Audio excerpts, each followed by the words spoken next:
Ex-Menteri Kesehatan Siti Nurfadila masih tetap bersikukuh dengan pendapatnya bahwa COVID-19 bukanlah pandemi.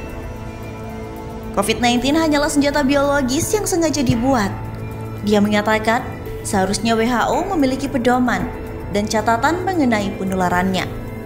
Sementara itu, Menteri Kesehatan Budi Gunadi Sadikin menyebutkan saat ini varian virus baru yaitu Omicron sudah masuk di Indonesia.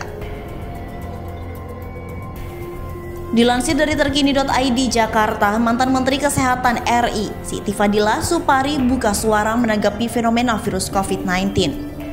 Ia menyebut bahwa sebetulnya COVID-19 bukan pandemi, melainkan bioweapon atau senjata biologis yang sengaja dibuat.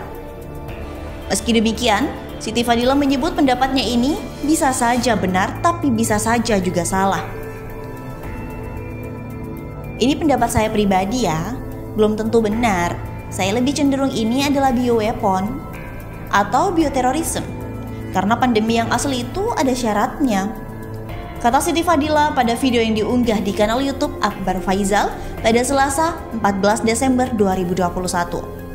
Ia mengatakan seharusnya International Health Regulation yang menjadi pedoman WHO mengatur bahwa pandemi harus memenuhi syarat-syarat tertentu. Pertama, ada bukti penularan dari hewan ke hewan yang dalam hal COVID-19 berarti dari kelelawar ke kelelawar. Kedua, ada bukti penularan dari hewan ke manusia.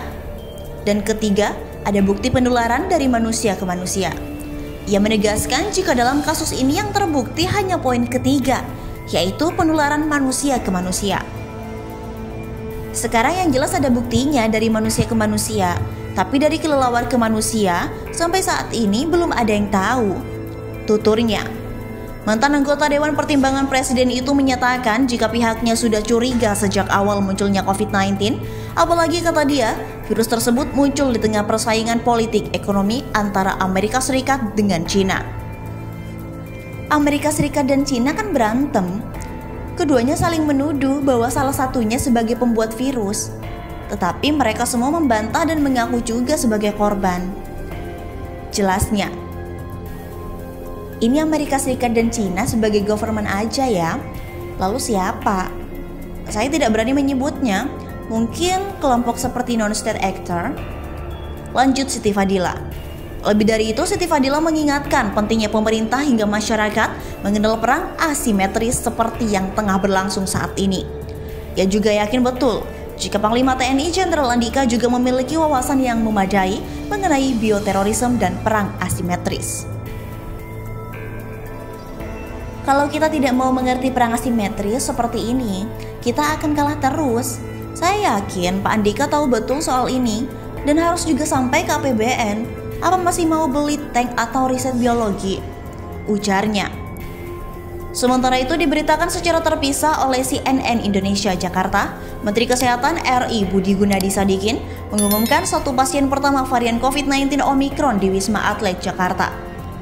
Namun menurut Budi, di luar pasien Wisma Atlet, Kemenkes juga mendeteksi 5 orang probable atau yang diyakini sebagai suspek alias terduga Omicron.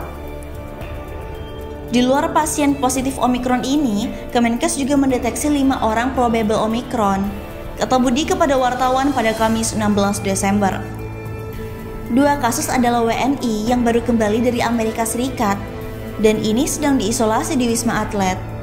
Lanjutnya, 3 kasus lainnya warga negara asing atau WNA Cina, Tiongkok, di Manado yang sekarang sudah diisolasi. Budi kembali menekankan 5 orang tersebut masih probable karena baru dites PCR dengan marker khusus. Adapun sampelnya sedang dikirim ke Balitbangkes. Kita harap 3 hari ke depan sudah keluar hasilnya. Itu update terakhir kasus Omicron. Masyarakat wajib terinformasi karena ini kewajiban Kemenkes, kata Budi. Sebelumnya Budi mengumumkan pasien pertama COVID-19 varian Omicron berada di Wisma Atlet Jakarta.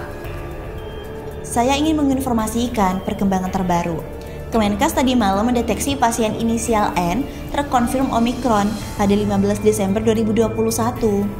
Data-data sudah kami konfirmasi dan ini sudah data sequencing Omicron, kata Budi.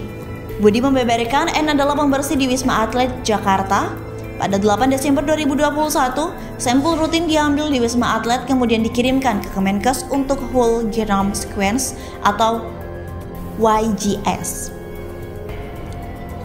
Kami terima 10 Desember dan kami lihat ada 3 pekerja pembersih di Wisma Atlet positif PCR, tapi positif Omikron 1 orang, tegas Budi.